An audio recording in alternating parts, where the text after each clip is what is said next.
trastorno afectivo bipolar es, junto con la depresión, una de las 10 enfermedades más numerosas según la Organización Mundial de la Salud y una de las que más afecta a la calidad de vida de las personas si no se trata debidamente. Se trata de un trastorno orgánico que encuentra su origen en un deficiente funcionamiento de las estructuras cerebrales encargadas de regular el estado de ánimo, de manera que el individuo presenta importantes fluctuaciones en sus emociones y sentimientos, así como en su nivel de actividad. Estas fluctuaciones se traducen en cambios hacia dos polos opuestos en el estado anímico de la persona: la manía y la depresión, la euforia y la tristeza, llevadas al límite. Esta enfermedad afecta a un gran número de personas que, además de los trastornos de la misma, sufren de los prejuicios de una sociedad que les margina y les estigmatiza injustamente. La locura es una de las formas del exceso, el exceso humano, ¿no? Nosotros vivimos en una cultura, no solo nosotros, los mediterráneos, todo el mundo vive en una cultura del término medio, ¿no? En el momento en que tú tienes digamos, comportamientos que van más allá de una cierta medida, eso en la sociedad produce un profundo rechazo, ¿no? Y luego, pero quizás lo principal es que todo aquello que nos es extraño, todo aquello que nos resulta incomprensible, nos produce miedo y lo rechazamos. En principio la enfermedad, cuando yo la conocí, era la psicosis maníaco-depresiva. Cuando ya me hablaron de la Asociación Bipolar de Cataluña, fue cuando conocí este nombre de bipolar, ¿no? Que ahora digamos que lo ha englobado todo. Incluso se habla de bipolares, cuando yo siempre digo que una persona no es bipolar, es otras muchas cosas y lo que tiene es un trastorno bipolar esa persona, ¿no? Pero sí que es cierto que parece ser que la OMS, la Organización Mundial de la Salud, vio que psicosis maníaco-depresivo era como muy aparatoso, muy dramático, porque esto de la psicosis siempre vemos al de la película, ¿no? con lo de psicosis. Entonces sí se suavizaron los términos, porque también se vio que la enfermedad podía ser bien tratada y podía pues tener este nombre que, te digo, no es tan dramático como lo que pueda parecer maníaco-depresivo. Psicosis maníaco-depresiva es un poco duro. En cambio, trastorno bipolar, trastorno afectivo bipolar, parece que es el más llevadero. Inmaculada García Prat es una de las personas afectadas por este trastorno. Sus primeros síntomas aparecieron siendo ella una adolescente. Tenía una predisposición genética que heredó de su madre y posteriormente desarrolló. No siempre, aun teniendo predisposición, se manifiesta el trastorno. Existen otras causas psicosociales y neuronales que pueden potenciar la enfermedad. Hoy día todavía no se tiene certeza de por qué ocurre el trastorno bipolar. Consciente de esa laguna, Inmaculada García Prat y otros compañeros que también sufrían la enfermedad decidieron fundar, con un empeño admirable, la Asociación Bipolar de Madrid, cuyo objetivo consiste en informar, acoger y defender los derechos de este colectivo, que sufre en silencio el desconcierto de una enfermedad que no entienden. Decidimos reunirnos en una cafetería porque nos daba miedo de dispersarnos, de perdernos de vista. Entonces decidió, y sí, el primer día yo me fui con un libro pensando que quizá no vendría nadie y bueno, pues como menos estaría ahí leyendo algo, y sí empezaron a venir. Y al lunes siguiente más y al otro más, y era algo pues que iba de boca a oído. Y sí, la consejería pues parece que le sorprendió un poco nuestra actitud, ¿no? De que teníamos ganas de reunirnos, de juntarnos, y fue cuando ya, bueno, pues entró un poco en acción Andrés y habló con personas que él conocía y nos dejaron un espacio en un centro de rehabilitación psicosocial, y allí, claro, estábamos más cómodos. La asociación se fundó en 1995 y en la actualidad está constituida por unos 300 miembros, surgiendo como una iniciativa privada y autogestionada ante la falta de una respuesta específica por parte de los servicios sociosanitarios de la Comunidad de Madrid al abordaje de los trastornos bipolares. En relación a salud mental,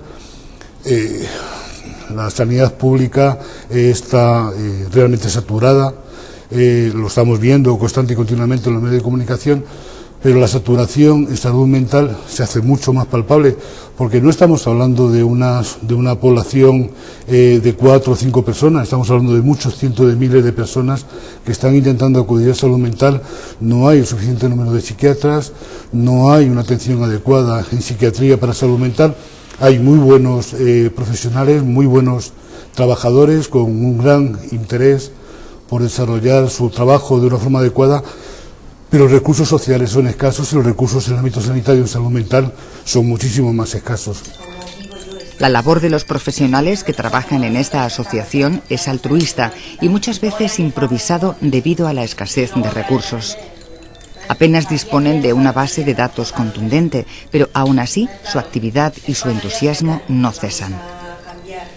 Se nos ocurrió en una reunión con responsables del Centro de Investigación para la Autonomía Personal, que es un centro que se ha creado entre CERMI y la UNED, el plantear esta idea, es decir, como algo que existe todavía mucha carga de discriminación, de estigma que afecta en el tratamiento de este tipo de enfermedades, y que además la persona se autoexcluye, por decirlo de alguna manera, ¿no? Hoy se sabe que de las enfermedades que hay, las enfermedades psiquiátricas son las que más estigma soportan, ¿no? Entonces nos parece interesante proponer a los investigadores de la UNED intentar demostrar eso, o sea, eso que nosotros hacemos a nivel casero, digamos, y que hacemos con nuestros socios, ver cómo podemos encontrar una mayor fiabilidad para esa muestra, ampliar el número de cuestionarios, recoger una muestra más sólida y con la ayuda de los profesores de la UNED, sociólogos en este caso, y la labor nuestra como psicólogos, trabajadores sociales, el personal de la directiva que atendemos a la gente, intentar llegar a unas conclusiones. Y para nosotros, desde luego, es una oportunidad de investigación que se nos brinda, ¿no? El poder acceder a colectivos sobre los que, en fin, podemos investigar, ¿no? Porque realmente el acceso a determinada población con determinada problemática es lo que a veces no resulta fácil, ¿no? Lo relevante es investigar con alguien que está actuando, eso es lo que me parece a mí, es decir, con colectivos activos, no hacer investigaciones de carácter más pasivo, utilizando datos meramente estadísticos, sino investigar con alguien, con una asociación que actúa, que es de alguna forma un actor social, y eso, bueno, tiene una dialéctica entre el investigador y el investigado que me parece que es fructífera para ambos. El grupo de investigación de la UNED está llevando a cabo en el seno de la asociación una serie de grupos de discusión entre los propios afectados para ahondar más concretamente en aspectos específicos de su vida cotidiana y escuchar en primera persona sus demandas y necesidades. Han colaborado, la mayor parte de ellos están contentos, bueno, pues sobre este tema en general de la salud mental o del trastorno bipolar. Podemos encontrar ríos de tinta escritos por psicólogos, por psiquiatras, por neurólogos, sobre neurobiología, pero no están presentes los discursos de las personas que tienen o que sufren el trastorno bipolar, ¿no? Y entonces, bueno, de alguna forma están deseosos de dar su opinión, son ciudadanos con un trastorno, son ciudadanos, tienen la inquietud por dar su opinión y ser oídos. En un principio, los temas que se plantean en estos grupos de discusión son globales y suelen referirse a posibles reivindicaciones, a la insatisfacción con el sistema sanitario o con los sistemas legales y, sobre todo, a su desconcierto al sentirse ciudadanos distintos, excluidos e invisibles. No hay que te rechacen, pero que tampoco nos cogen con los brazos abiertos. Diseñamos una encuesta para pasar a nuestros socios y entonces la primera pregunta que se recogía en esa encuesta era si como persona afectada por una enfermedad mental conoces cuáles son tus derechos, y sorpresivamente casi el 70% de la gente que responde a ese cuestionario responde desconoce cuáles son sus derechos, lo cual nos parece sorprendente porque quiere decir que el 70% de la gente que viene aquí con un diagnóstico de enfermedad mental piensa que no tiene los mismos derechos que cualquier ciudadano normal, ¿no? Ese dato refleja que estamos hablando de un problema social. Existe hoy día en nuestra sociedad un abandono real de las personas que sufren algún tipo de enfermedad mental. Un factor creo que es recurrente en toda la discapacidad es de que al no ser visibles parece que no existieran. Y en cambio los porcentajes de discapacidad, el 9% de la población española es discapacitada. En los ámbitos de la salud mental se calcula entre el 2 y el 5%, eso está en función de los diagnósticos. En Estados Unidos se supone que el 5% de la población estadounidense tiene problemas de salud mental, aquí en España pues está entre el 2, 2,5, son porcentajes, pero son porcentajes muy relevantes, somos 45, 46 millones de habitantes en estos momentos en España, y estamos hablando de varios cientos de miles de personas.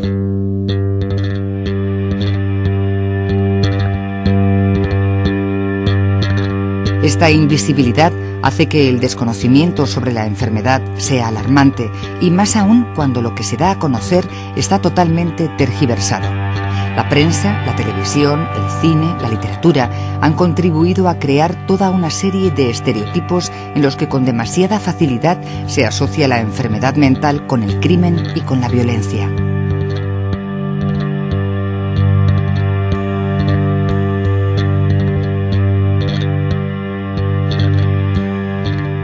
Lo que dicen los medios de comunicación en general es amarillismo, es sensacionalismo, y yo no sé a quién le favorece eso, porque desde luego a los enfermos mentales no.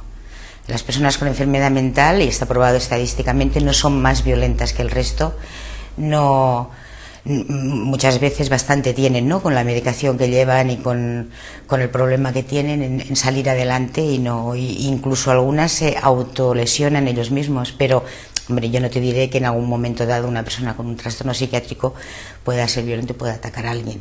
También es cierto que pasa, pero no se destaca, o sea, los medios de comunicación lo destacan siempre por ahí. Porque realmente condiciona todo el tratamiento, o sea, el hecho de que una persona tenga un diagnóstico de psicosis maníaco-depresiva o trastorno bipolar hace que muchas veces la persona dedique más energías a ocultar lo que le pasa, a que no se sepa en el trabajo, a que la familia no le esté todo el día sobreprotegiendo y recordando sus dificultades o limitaciones. Se dedica muchas veces más energía a eso que al propio tratamiento en sí, ¿no?, que es una enfermedad que, bien tratada, con los fármacos que hay en la actualidad, con un apoyo social razonable, con la aceptación de la familia, pues se puede manejar, y en la mayoría de los casos el funcionamiento social es normal y se puede hacer una vida prácticamente normalizada y con autonomía e independencia. Diego Oliver Rueda sufre trastorno bipolar, pero lleva años tratándose y ha conseguido llevar una vida normal y ayudar a los que padecen la misma enfermedad que él. Es el jefe de administración de la Asociación Bipolar de Madrid y se encarga, entre otras cosas, de recibir las llamadas de las personas que creen tener síntomas de la enfermedad y ofrecerles una primera atención telefónica. Yo puedo entenderlos porque, como afectado, aunque hubiese depresiones mayores o manías más altas que la hipomanía, que la mía, pero puedo prolongar, mentalmente puedo prolongar y decir, oye, si yo me subiese más, si yo me bajase más, ¿a dónde llegaría? Entonces soy capaz de entender a esas personas que tienen trastorno bipolar 1, trastorno bipolar 2, y luego la segunda parte, que es los familiares.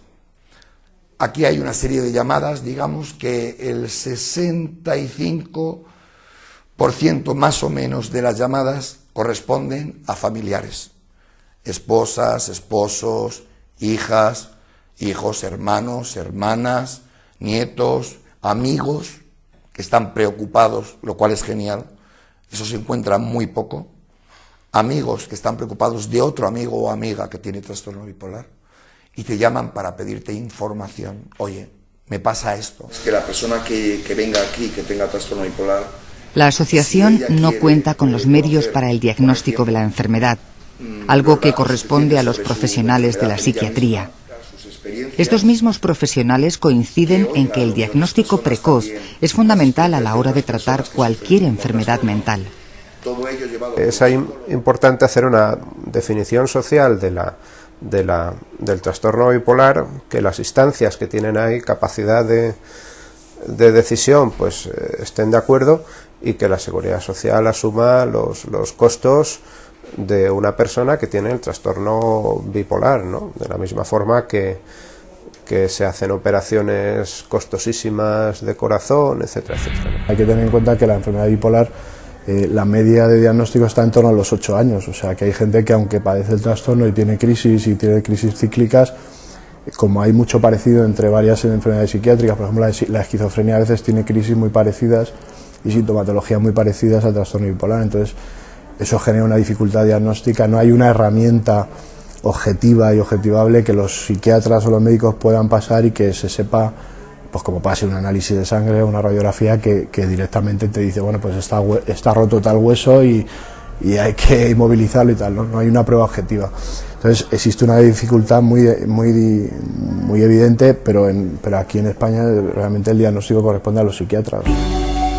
Los psiquiatras son también los encargados de desarrollar un tratamiento adecuado a nivel farmacológico que ayude al paciente a estabilizar las fases agudas de manía y depresión.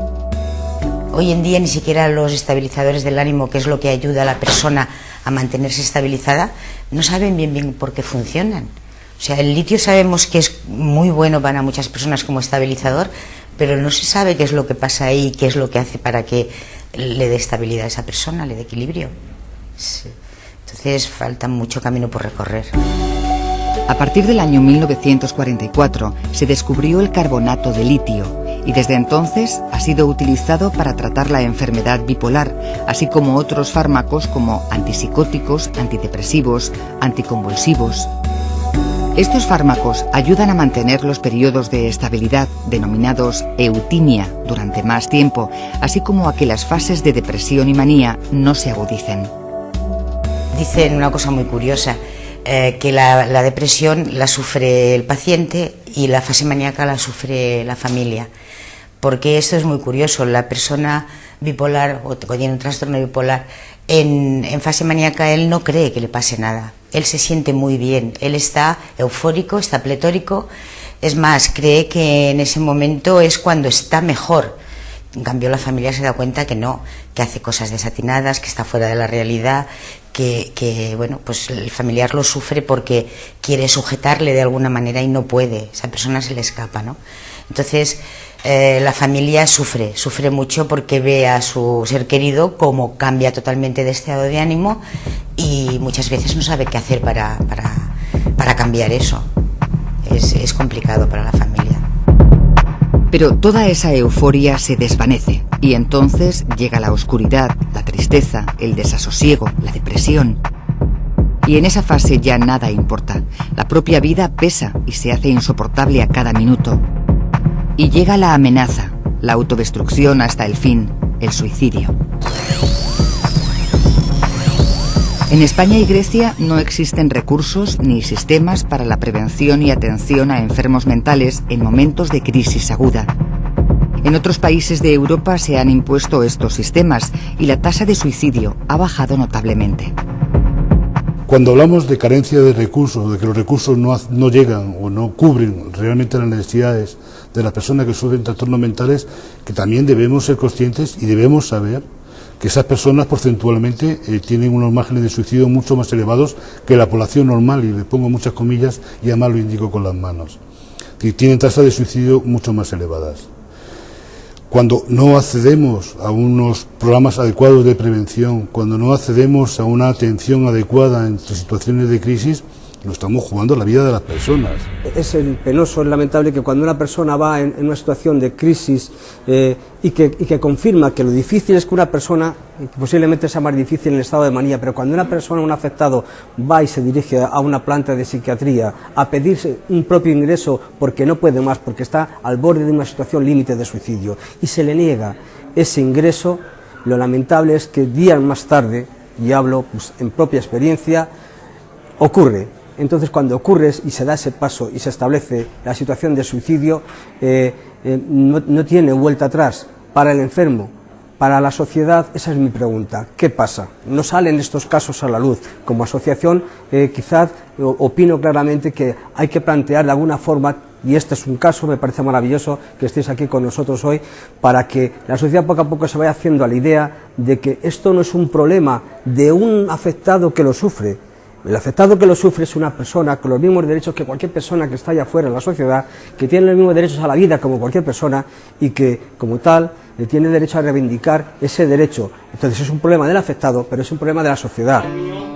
Iniciativas como esta de la Asociación Bipolar de Madrid, junto con el Centro de Investigación de Autonomía Personal, abren una ventana para este colectivo injustamente estigmatizado, prestando especial interés a la determinación de las necesidades de apoyo para la autonomía personal y la prevención de los entornos y actitudes que generan dependencia. Habrá que esperar a las conclusiones de la investigación, pero desde luego se ha iniciado un necesario y largo camino. Yo no tengo mucha idea de investigaciones anteriores sobre el trastorno bipolar. Sé que se han hecho investigaciones sobre diagnósticos y sobre el porcentaje de población a la que afecta, pero de este tipo de investigaciones en la que se da voz a los propios afectados, que pueden expresar libremente, pues no tengo noticia ninguna. Posiblemente la haya, pero vamos, no hay muchas publicaciones sobre el asunto. Y de eso se trata, de promover un mayor conocimiento sobre el trastorno afectivo bipolar para poder entenderlo, aceptarlo y combatirlo, pues está demostrado que sumando un apoyo familiar firme, una correcta intervención psicoeducativa y tratamiento farmacológico adecuado, las personas que padecen este trastorno pueden hacer una vida perfectamente normal y autónoma.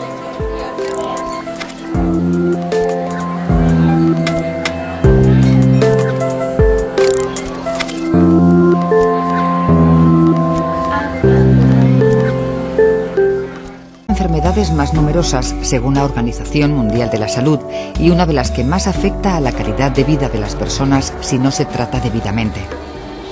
Se trata de un trastorno orgánico que encuentra su origen en un deficiente funcionamiento de las estructuras cerebrales encargadas de regular el estado de ánimo, de manera que el individuo presenta importantes fluctuaciones en sus emociones y sentimientos, así como en su nivel de actividad. La locura es una de las formas del exceso, el exceso humano, ¿no? Nosotros vivimos en una cultura, no solo nosotros, los mediterráneos, todo el mundo vive en una cultura del término medio, ¿no? En el momento en que tú tienes, digamos, comportamientos que van más allá de una cierta medida, eso en la sociedad produce un profundo rechazo, ¿no? Y luego, pero quizás lo principal es que todo aquello que nos es extraño, todo aquello que nos resulta incomprensible, nos produce miedo y lo rechazamos. En principio la enfermedad, cuando yo la conocí, era la psicosis maníaco-depresiva. Cuando ya me hablaron de la Asociación Bipolar de Cataluña, fue cuando conocí este nombre de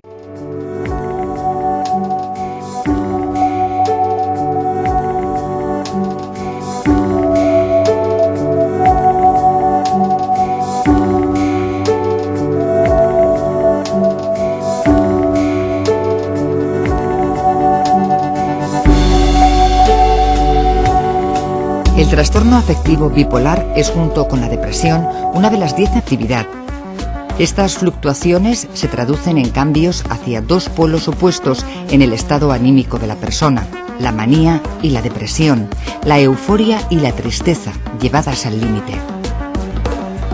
Esta enfermedad afecta a un gran número de personas que, además de los trastornos de la misma, sufren de los prejuicios de una sociedad que les margina y les estigmatiza injustamente.